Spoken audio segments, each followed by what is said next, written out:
Hi, you're with Scott. It's midnight, it's always midnight. This is your right ear and your left ear, because this is mono.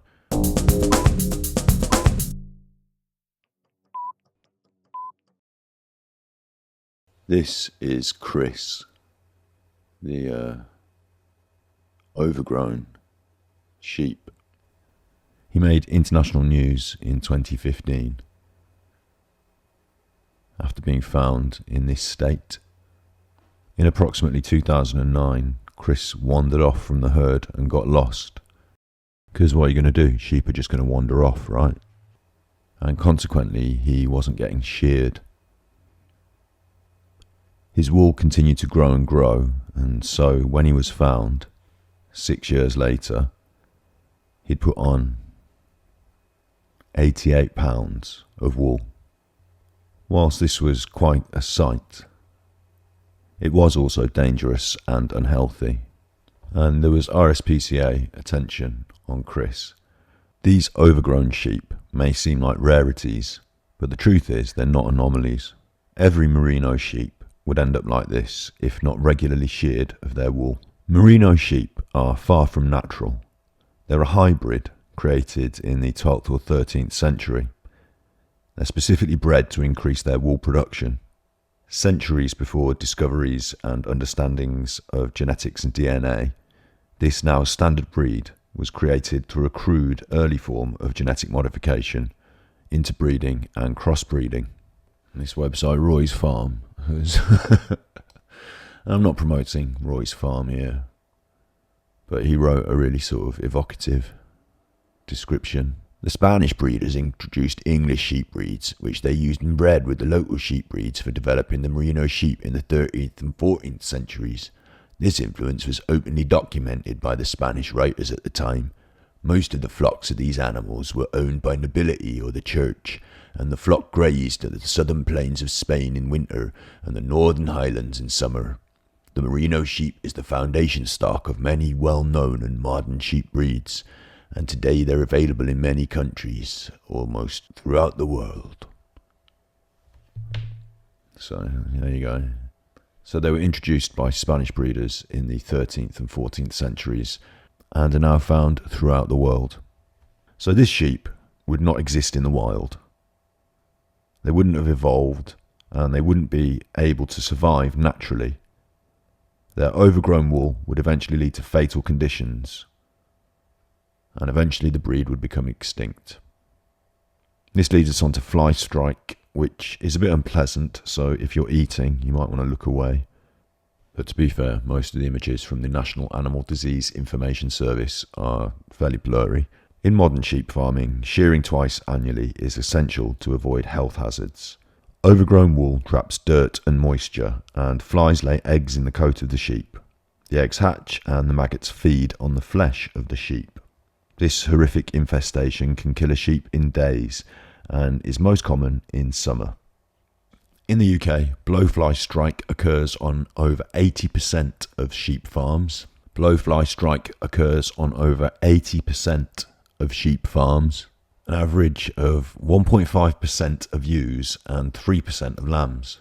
And it says the mortality associated is 5% of the affected animals.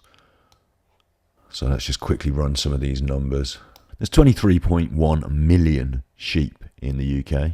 So let's just take the smaller figure of the UK's female breeding flock. So 14, 6, 1, 2, 3, 4, 5. That's 14.6 million. An average of 1.5%. So I work out my percentage by dividing that by 100. That's 1%. That's how many sheep is 1%. So now we want 1.5%. So this is our figure for how many female breeding stock sheep in the UK are affected by fly strike every year. So over 200,000 sheep a year, just average, roughly over 200,000 are affected by flies laying eggs in their flesh and the maggots breeding and eating their flesh. And 5% of that figure, and that has a 5% mortality rate, that figure. So Again, we'll divide that by... So we're just looking at 10,000 sheep, just over 11,000, rounding it up. We're just looking at 10,000 sheep a year who are eaten alive by maggots. 10,000 sheep a year are eaten alive by maggots. So that's pretty horrible, isn't it? The National Association for Disease and whatever, they do say blowfly strike is a major animal welfare concern. Major. It's preceded by the statement that blowfly strike is a major economic concern for farmers, of course, and that they have considerable prevention costs involved for all at-risk sheep. So it's expensive to prevent it.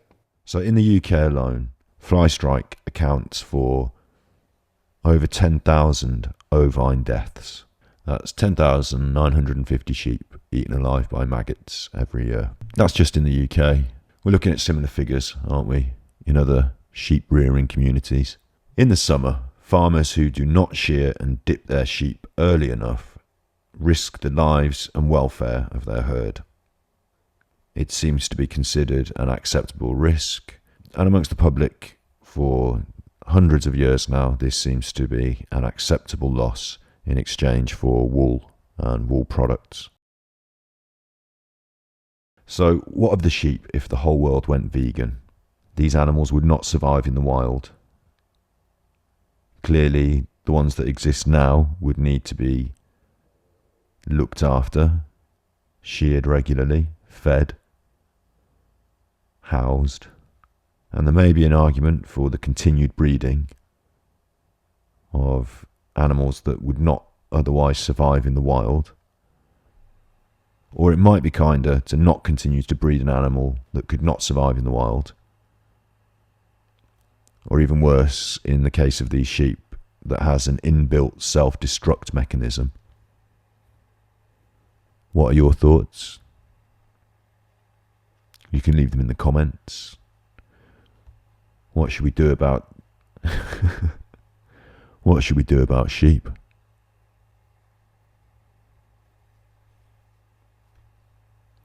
If you want to help support me, you can buy me a coffee. You can buy this t-shirt that says vegan on it. Be good, my little pucos. Be good.